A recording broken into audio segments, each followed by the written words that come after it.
The Fargo Five. I am Conrad Fargo, and this is the city of frost and fire. You're going to discover the authentic stories of the extraordinary people that define our north of normal metro. Today, that extraordinary person is Mike Jeanotte, who is the executive director at the North Dakota Archery Alliance. Hello, Mike. Hello. We were making fun of the Frenchness of that name, Jeanotte. Do you get kind of people mispronouncing it a lot? Yes. Yeah. Is it commonly, you said maybe people say Jeanette. Everybody says more Jeanette, often. yep. Yeah, that's that was my grandmother's name, actually. She Sure. passed away this last year. Rest in peace. Okay, so Mike, you're the executive director at North Dakota Archery Alliance. We talked about how that is, in fact, your full-time job. We get a lot of executive directors and people who are part of, because it's a nonprofit as well, right? Correct. Yep. We get a lot of people who run those kinds of things, but not as a full-time job. That's impressive. How long have you been doing that for full-time? Almost 2 years now. Okay, so that's a recent development that your board was able to afford a full-time executive director. Yep. Okay, and what led up to that? How long have you been involved with the board since before then? Oh, it's 15, 16 years. Oh, wow. So Sandhills Archery Club formed the North Dakota Archery Alliance. Yeah.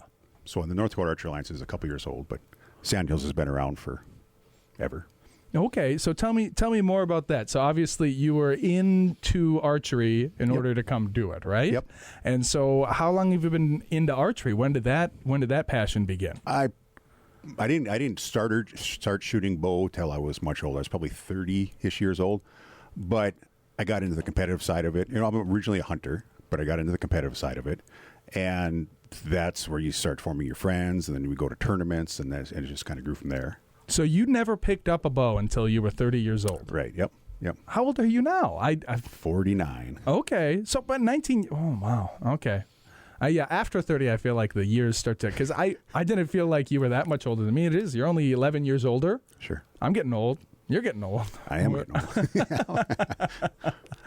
But I think a lot of people think, something that's going to define you isn't going to start in your 30s. Right, yeah. Right? That's pretty amazing, because when you first started archery, what were you doing? What is it that said to you, I'm going to pick up a bow? And what phase of life were you in? Do you have kids? Were you married? Did you have a job at the time? I did at the time. So yeah, I was a mechanic at the local Ford dealer here in town.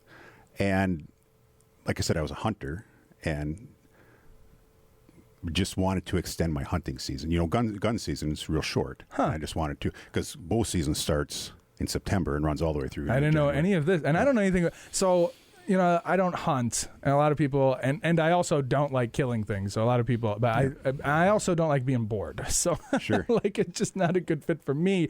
Not that I can't kill if I had to, but I just. I don't get it. Could you tell me more about your hunting? Well, I like bow hunting specifically. Yeah, but you didn't start with bows, right? So right. what were you hunting before? Mostly gun. Deer and gun. Okay. Pheasants. I'm from Williston, so kind of that area. We had good pheasant hunting, pretty good deer hunting. So. And you have to be a hunter if you live in Western North Dakota. That's almost required. It's a rite of passage for them. I probably wouldn't fit in over there. Yeah. That's another thing that comes up on the show a lot, because there's a lot of people who come into Fargo from Western North Dakota, and you think to yourself, especially if you're not in North Dakota, you think to yourself, well, North Dakota's North Dakota. That's that tiny little state. There's nobody there anyway, and it's all just whatever. There's kind of a cultural divide.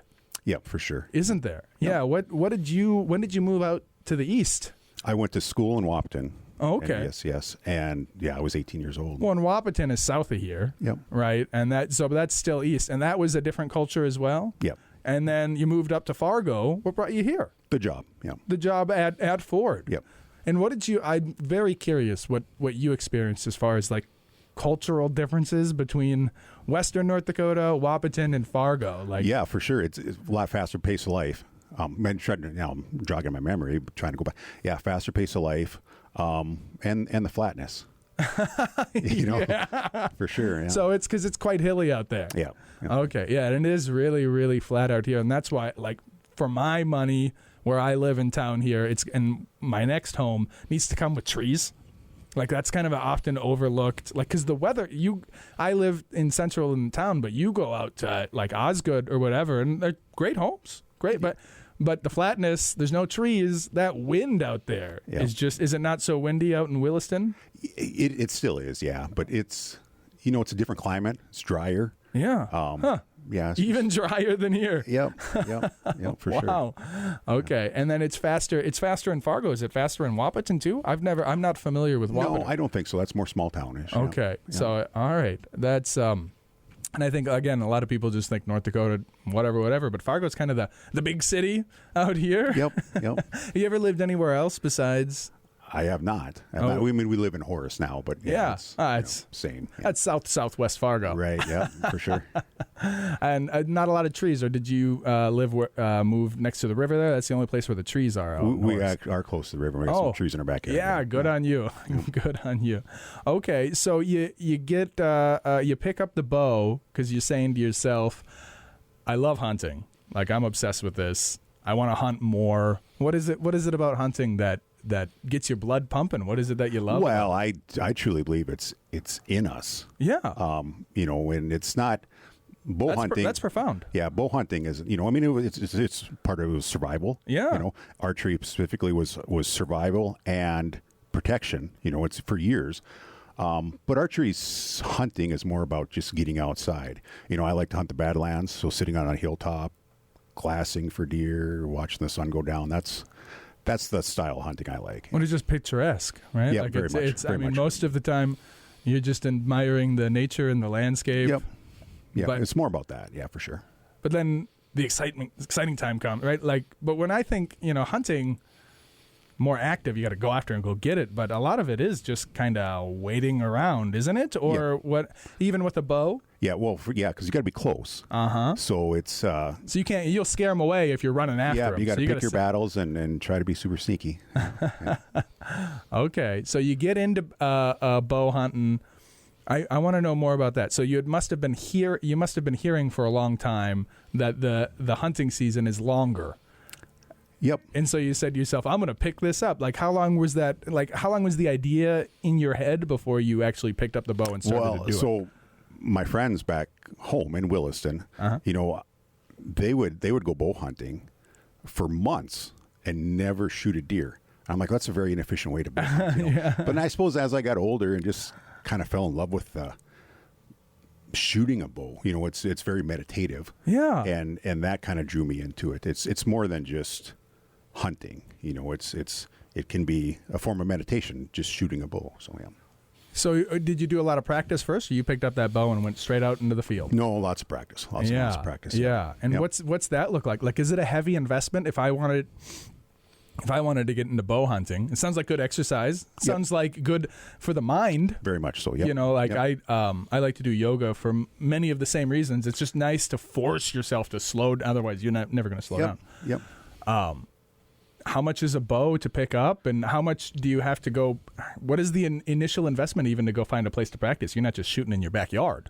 No, and that, North Fargo actually doesn't allow that, but you can get into a pretty nice bow and that equipment, arrows, really in that $500 range. But you can retrieve your arrows, like bullets. You shoot them and then you got to go buy more. I have quite the arsenal, but I never go shooting, and it's because boom, boom, boom, boom. Well, there was $6. Yeah, for sure. Yeah. It's nice that you can go get the arrow. We can retrieve ours. Yeah. Do they break a lot? Not really. Okay. Not really. Yeah. Not unless you're doing something really stupid. So, but you can't shoot in your backyard. Yeah. So how are you getting that practice in? Sandhills Archery Club. Yeah. Okay. Yeah, we have 26 acres and we have an indoor archery range. Whoa! As well. So I know nothing about Sandhills. Tell me more about that. We're on the west side of West Fargo, bordering the diversion, just north of the interstate, back in those trees. And you started going to that when you were 30? Yep, pretty much right away. So they already existed. Yep. Did they have a president at that time, or no? Only in the last 2 years did they have a full-time, the North Dakota Archery Alliance. an executive director. Yep. Okay, so that's different from I see. So there's the North Dakota Archery Alliance, which is the nonprofit that you are the executive director of full-time. Correct. And then there's Sandhills Archery Club, which is like a full-time also thing. But you guys must be very closely intertwined if they're the only place in town. Yeah, we'll share boards and everything. Yeah. Okay. So they're almost like your for-profit arm. of the nonprofit. Yep, and our funding comes basically membership. It's membership driven. Our Okay. funding, Okay. And then, so when did you get involved with the North Dakota Archery Alliance? Was that almost at the same time, or what was the experience? Well, the North Dakota Archery Alliance started. It's kind of a long story without getting too deep into the weeds, but as they started developing around us, we're starting to get hit with special assessments. Your realtor, your favorite word, right? So how do we survive? We got to grow. And we, about the same time, we're getting inundated with people and parents wanting to get their kids in archery. So we need to grow.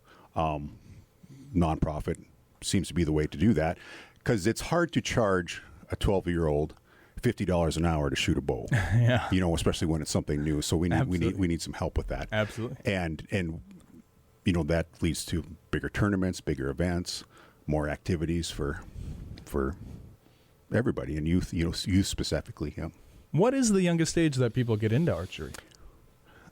We've as long as you can pull a bow back, you can shoot it, and they make like toy bows. Sure. I got 4-year-olds. Yeah, for really. Sure. Okay. Wow. Structured, we kind of make I'm part of the education program, so beginner classes, intro classes, we kind of have a rule for 8 years old. That's about strength and attention span is where you can now shoot your bow. Yeah, where they're not just taking the bow and hitting people with it, but they're actually practicing it. Okay. I've got a 6-year-old, a 3-year-old, and a newborn. Sure. And right now we do everything at the Y because they got drop-ins, and that makes just life so much easier. But I'm always planning with almost every guest. I'm like, when do I get to move into something more exciting? My wife was really into bows for like a hot minute, and it was really cool for her. So. Sure. That'd be a lot of fun. Everybody, nice because it's a martial skill, right? And those are cool, right? Yep. Are there besides hunting live animals? Are there in target practice? Are there any other ways to use a bows competitively? Are there is there ever if you're into swords, you can put on the gear and go whack each other? Is there anything where you can like shoot rubber bullets at one another? If you're into guns, there's paintball. Is there a paintball version? There's actually archery tag. Yeah. So you put on a face mask and you got they're real little weak bows with a big rubber, looks like giant Q-tips that you shoot at each other. Yeah. But you wouldn't want to do it with a heavy pound. There's no way to take the arrow that would go on a regular bow. So, because it's important to practice with, you play how you practice, right? So it's important. There's no way to take your good $500 bow and shoot that at a friend without hurting them. No. Okay. I wouldn't want to get hit. No. Okay. Well, I think that's all the time for violence we have. What I want to move into next, and we'll take a quick break and then go into it, is the event you guys have coming up here. You guys, do you do a lot of events? We do a few, yeah. This would be like a tri-archery event for you. Okay, and the we will talk more about them. So take that quick break, and when we come back, Fargo Fun. So don't go. There we go. Don't go nowhere.